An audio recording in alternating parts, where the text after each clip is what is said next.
Ang ating munting pag-aaral ngayon, pinamagatan natin, Survive Through Kindness. Or lessons from 1 Kings 17, 1-6. Lord, salamat po sapagkat ngayon nais naming mag-aral ng mga leksyon mula sa iyong salita. Kayo po ang maging guro, kayo ang maging gabay, papagliwanagin niyo ang aming isip at kami humugot ng lakas sa karunungan mo, sa katuruan mo, na nakahanda namang mabasa at mapag-aralan anumang oras. Be our teacher, our preacher, our guide, and our healer. In the name of Jesus, your Son, our Lord, our Savior, we pray with thanksgiving. Survive through kindness. Nais ko pong bumasa sa 1 Kings 17 at iisa-isahin natin ang mga verses simula sa verse 1. Si Elias, sinabi niya kay Ahab, "Saksi si Yahweh, ang buhay na Diyos ng Israel na aking pinaglilingkuran, hindi uulan ni hindi magkakahamog sa mga darating na taon hanggat hindi ko sinasabi." Ang napakahalagang leksyon na makuha natin dito that God is in control. God is in control whatever the situation. 1 Kings 17, 2-4. Pagkatapos sinabi ni Yahweh kay Elias, "Umalis ka rito at magtago ka sa batis ng Karit, sa silangan ng Jordan. Maiinom mo ang tubig sa batis at may inutusan ako mga uwak na maghahatid sa iyo ng pagkain."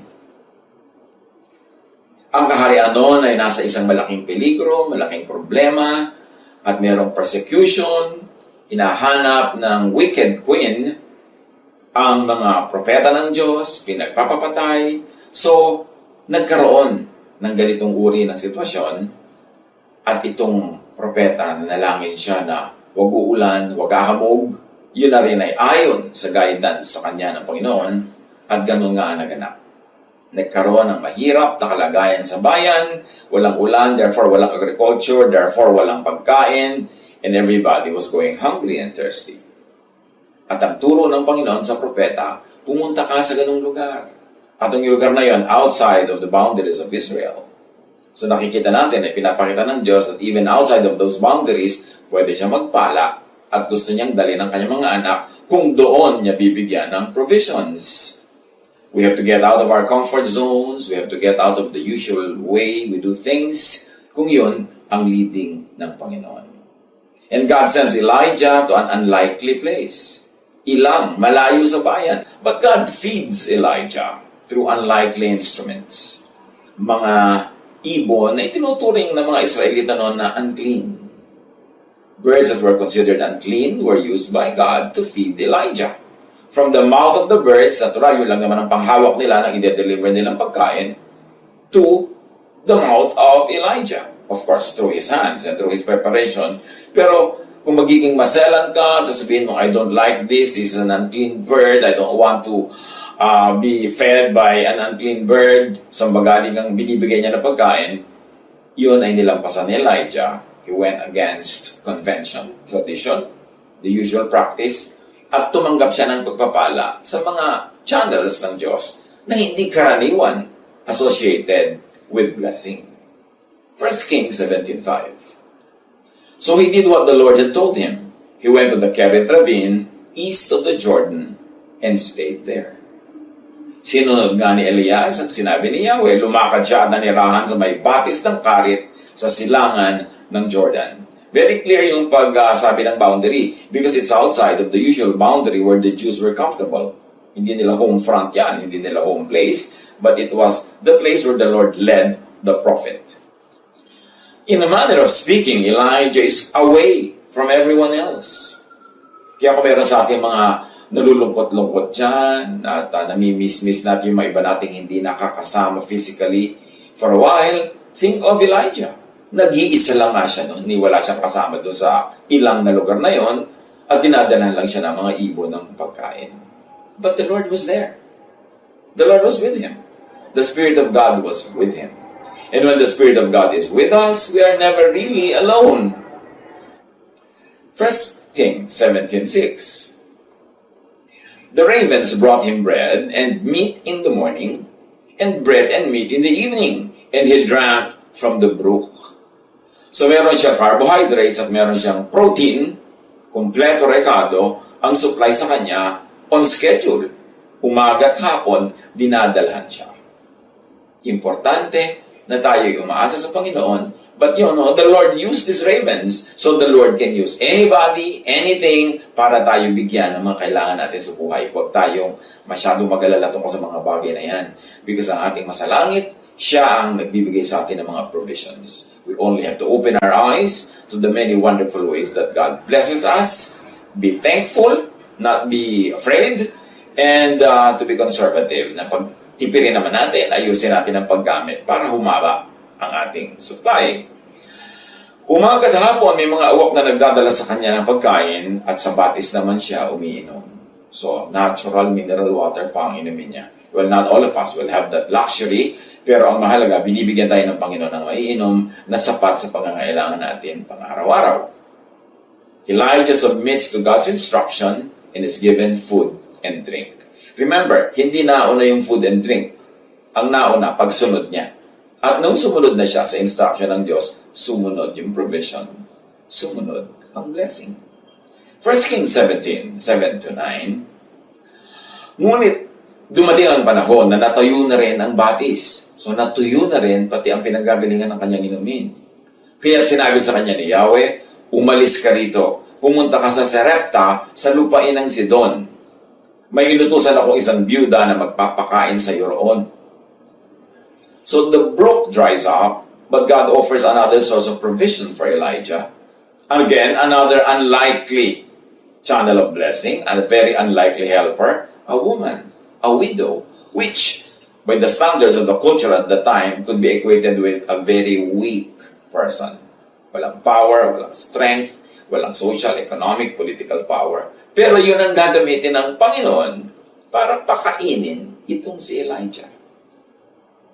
When God chooses an instrument, when God chooses a channel of blessing, who are we to say, ay kulang yan, ay mahina yan, ay hindi at sapat? Kaya nga lalong naging emphatic ang Panginoon na siya ang talagang provider, so huwag mong tingnan yung ginagamit niyang instrument, huwag mong isipin na hindi yun magiging sapat, na hindi magiging kulang, dahil ang Diyos ang nasa likod ng instrument na yon. And God is always more than enough. At yun ang pwede natin pagtuwalaan. 1 Kings 17, 10-11. Pumunta nga siya roon at nang papasok na siya ng pintuan ng lungsod, nakita niya ang byuda na namumulot ng panggatong. Sinabi niya sa babae, maaari po bang makiinom? Aalis na ang babae upang ikuha siya ng tubig nang pahabol niyang sabihin, kung maaari, bigyan mo rin ako ng kapirasong tinapay. Ito ang instruction ng Diyos sa kanya eh. Yung babaeng makikita niya ang magpapakain sa kanya. So, buong lakas ng loob naman siyang humingi ng maiinom. Can you imagine asking for a drink in a time of drought? Walang tubig, walang supply. Kung meron man yung babaeng itinago-tagong konting tubig, para sa kanya lang yon o sa kanyang pamilya, o sa kanyang anak. Pero ngayon, nandito ang prophet asking for water. Hindi naman nag-atubili yung babae na tumulong. Kukuha na talaga siya ng tubig. Maaring siya man ay kinausap ng Diyos, inihanda ang kanyang loob para siya maging mapagbigay kahit sa panahon ng kanyang sariling pangangailangan. Ito ang instruction ng Diyos sa propeta at maaring dun din sa babae. Dapat sensitive tayo sa pakikinig sa instruction ng Diyos. Kahit tayo may mga pangangailangan, kahit gusto natin maging selfish, kahit gusto nating sarili ang unahin, pakinggan ang tinig ng Diyos. 1 Kings 17:12. Sumagot ang babae, saksi si Yahweh, ang iyong buhay na Diyos na wala na kaming tinapay. Meron pa kaming kakaunting harina at ilang patak ng langis. Namumulot nga ako ng panggatong upang lutuin niyon at makakain man lang kami ng anak ko bago kami mamatay. Ganon kagrabe ang sitwasyon. Itong babaeng sinabi ng Diyos sa propeta, puntahan mo yun na magpapakain sa iyo. Meron siyang konting tubig, kaya pwede siyang magbigay. Pero nung humingi ang propeta ng tinapay, sabi niya, ang totoo, meron kaming konting-konting harina. Baka isang takot na lang yun. Meron kaming konting-konting langis na kailangan sa pagtimpla para makagawa ng tinapay. titimplahin ko na yon, lulutuin ko na yon, kaya mo ko natagpuan dito sa gate ng bayan, nangunguha ko ng mga tuyong kahoy para gumawa ko ng apoy, para magluto. Kakainin na namin, mag-ina ang huli naming supply, at mamamatay na kami sa gutom kasi wala namang darating na supply. Hindi umuulan, walang bunga ang mga puno, tuyo ang lahat. Ito na ang huli naming meal.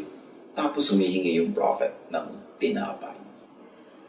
Indeed, it was a very unlikely helper. Kapos na ang babae, siya pa ang hiningan. Pero kung iibigin naman niya na magbigay, may maibibigay pa siya. Kaya lang, baka mawalan na siya at ang kanyang anak o kaya mabawasan ang sana ay konting-konting pagkain na lang nila. 1 Kings 17:13-24. Sinabi sa kanya ni Elias, huwag ka mag-alala. So there was an assurance from God through the prophet. That's why I like to believe that this woman was also spoken to by the Spirit of God. Kasi hindi naman madaling maniwala sa isang estranghero, no matter how much of a prophet he might look. Kung yung tiyan mo na ang nakataya, pagkain mo na ang nakataya, huling supply mo na ang hinihingi. So sabi ng prophet, huwag kang mag-alala. At yan ang laging sinasabi ni Jesus, di ba? Fear not. Huwag kang matakot. Huwag kang kabahan. Buuin mo ang iyong loob. Patiwasayin mo ang iyong isip. Why? Because God is in control. God is in heaven and God knows what's happening. Pumunta ka na at gawin mo ang iyong sinabi sa patuloy ng propeta. Ngunit ipagluto mo muna ako ng isang maliit na tinapay. So sabi niya, sige, kunin mo na yung inumin na inumin ko, pero ipagluto mo muna ako ng maliit na tinapay, tapos iluto mo yung natira para sa inyo mag-ina. Test kaya to. Last food na nga nila yun eh. At pagkatapos, sabi ng propeta, magluto ka ng para sa inyo. Is it a test? A test of faith? Uunahin pa ang prophet kesa sa sariling anak. Every single cell in the body of a usual, normal person would refuse that. Siyempre, self-preservation muna. Ako muna. Anak ko muna. Bago iba. Pero ang babaeng ito was put on trial. Make or break to. Susundin ba niya ang propeta? At maaaring mawala ang lahat ng kahit konti na lang niyang huling kakainin? O maaaring totoo ang kanyang sinasabi na huwag ako mag-alala dahil may dahilan siya para sabihin huwag ako mag-alala? 1 Kings 17:13-24 sa pagpapatuloy. Sabi ng propeta, huwag ka mag-alala sapagkat ganito ang sabi ni Yahweh, Diyos ng Israel. Hindi ninyo mauubos ang harina sa lalagyan at hindi rin matutuyo ang langis sa tapayan hanggat hindi sumasapit ang takdang araw na papapatakin na ni Yahweh ang ulan. So God, through the prophet, promises and not provisions. Sabi ng prophet, huwag ka mag-alala.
Ipakain mo sa akin yung kinahinihingi ko, ipainom mo sa akin ang iniinom na gusto ko, at magluto ka ng para sa inyo mag-ina, at kalimutan mo yung sinasabi mong isang dakot na lang ang harina nyo, konti na lang, ilang patak na lang ang langis mo. No.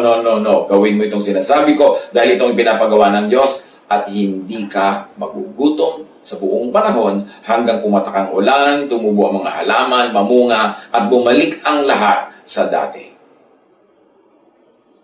The woman had to choose. Maniniwala sa propeta give her everything and receive or lose everything. Or not believe, that's the other choice. Not give her everything and be able to eat something once and then die of hunger afterward. Hindi yan madaling pagpilian kung tayo ang nasa lugar. Susundin ko ba siya at makikinig ako sa sinasabi niya, hindi ako magugutom buong panahon ng taggutom? O hindi ako makikinig? At least kakainin ko itong huling meal, di bali na at least nagkaroon man akong huling meal kahit ako mamatay sa gutom after. Ano ang gagawin ng babae? Sa pagpapatuloy, ginawa nga ng babae ang utos ni Elias.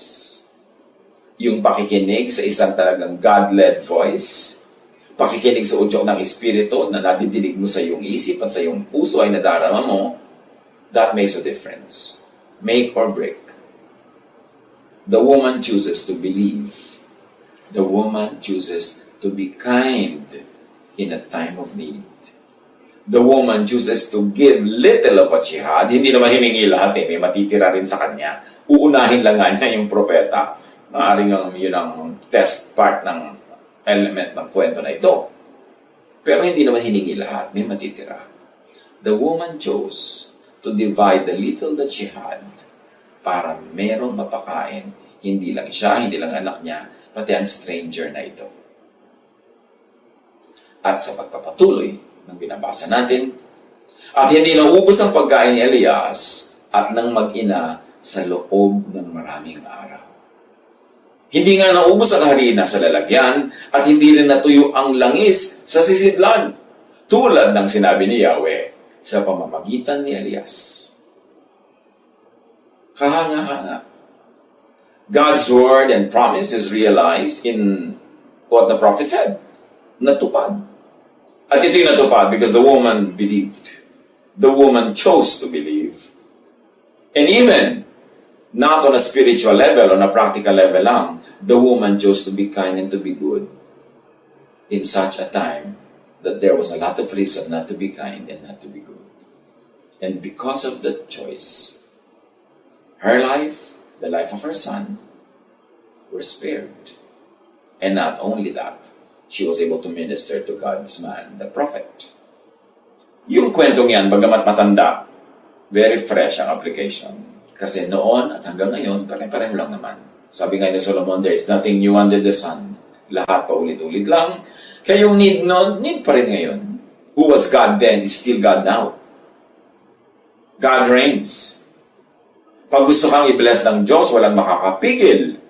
Kaya ang mahalaga, patuloy tayong manalig, patuloy tayong maging mabuti, maging mabait, sapagkat sa pagbibigay natin ng ating mga tinatangkilik na galing din naman sa Diyos, doon naman tayo nabibigyan din. Kung magbigay man tayo, actually, una na tayo nakatanggap, kaya tayo may naibibigay. At kung nagbibigay pa tayo, that is the way for God to continue giving us the supply. Napaka-dramatic, napaka-cinematic na nangyari. Matapos lutuin ng balong ito ang kahuli-hulihang patak ng langis at kahuli-hulihang mga harina niya, kinabukasan, pagsilip niya sa loob ng banga, may laman na naman. Meron na namang harina at meron na namang langis. Luto na naman siya. Kain na naman sila sa araw na yun. Kinabukasan,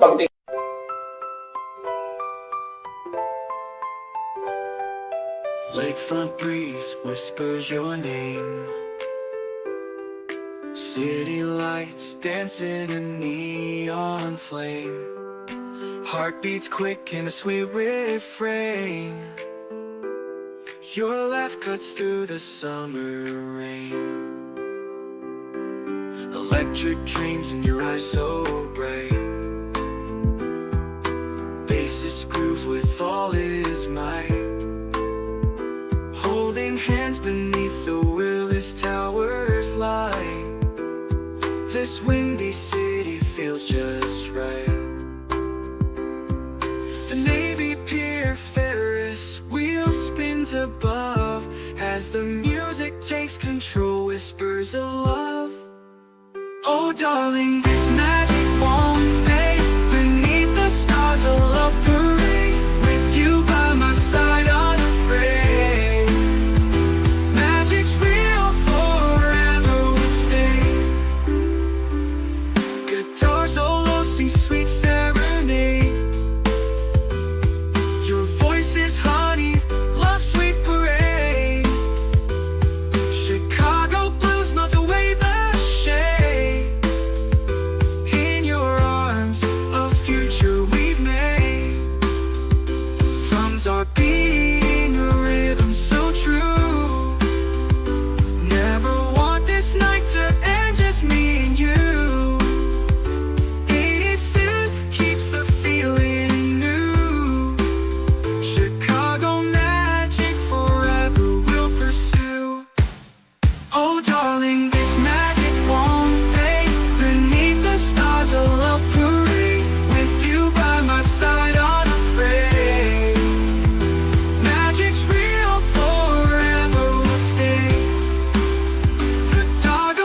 niya meron uli. Hanggang dumaan ng maraming panahon, hanggang niloob na ng Diyos na magkaroon uli ng ulan, madilig ang lupa, tumubo ang mga tanim at mga halaman, bumalik ang lahat sa dati, and they were able to be sustained by that daily bread. Na yun ang sinasabi ni Jesus. Ang panalangin itinuturo niya sa atin, give us this day our daily bread. At pag sinabing daily bread, ibig sabihin, hindi ka sobrang takot about the future, about tomorrow, about the very far, far future, to the point that you now become generous. You're able to give to the needs of people now, not thinking that you will need it tomorrow, because you know that tomorrow God will be there and God will give you your daily bread. Payapain natin ang ating isip. Seek first His kingdom and His righteousness, and all these things shall be added unto you, sabi ni Jesus. Anong kingdom ang dapat nating hanapin ngayon? God's kingdom on earth. Di ba ang turo niyang panalangin? Thy kingdom come, thy will be done on earth as it is in heaven. It is not us going to the kingdom of God, but the kingdom of God coming down to us. And where will the kingdom of God come down to? To our hearts, to our minds. Sabi ni Jesus, huwag kayong mapahala, huwag kayong matakot, anong isusuot, anong kakainin, anong dadamtin, ano ang iinumin. Sabi niya ganon. Yung mga tao lang na walang Diyos sa puso ang nag-iisip ng ganyang mga nakakatakot na bagay. Sabi niya, seek first His kingdom, meaning unahin mo ang Diyos, ang paghahari ng Diyos sa iyong puso, unahin mo ang mga thoughts that are very godly, mga nagbibigay ng kapayapaan, katahimikan, katiwasayan. Yun ang kingdom of God. Unahin mo yon at ang lahat na iba mong kailangan, susunod na rin na darating. So sa ganito mga challenging times, anong dapat nating unahin? Know enough of God's promises. Know enough of God's history of dealing with His people. And that is how we will survive. God is the same yesterday, today, and tomorrow. Itong babaeng ito na isang dakot na harina, ilang patak na langis, na marami ng Diyos at nasustain siya buong panahon. Lalo naman siguro kayang paramihan ng Diyos yung kilo-kilo o kaban-kaban yung nakatago dyan, mga bigas-bigas, mga maraming nyo dyan, mga provision na naipon-ipon, o kahit yung mga walang naipon na umaasa ngayon sa dadalhin ng ibon, sa dadalhin ng uwak, it's still God who is behind all of these instruments. Have peace, sabi ni Jesus, I have overcome the world. God is with us. And God calmed the storm through Jesus. So let Jesus calm your heart. Although there's a storm, let Jesus calm it so that we will be like Jesus, sleeping at the stern, relaxed, though there was a storm that was tossing the boat to and fro. God bless us all.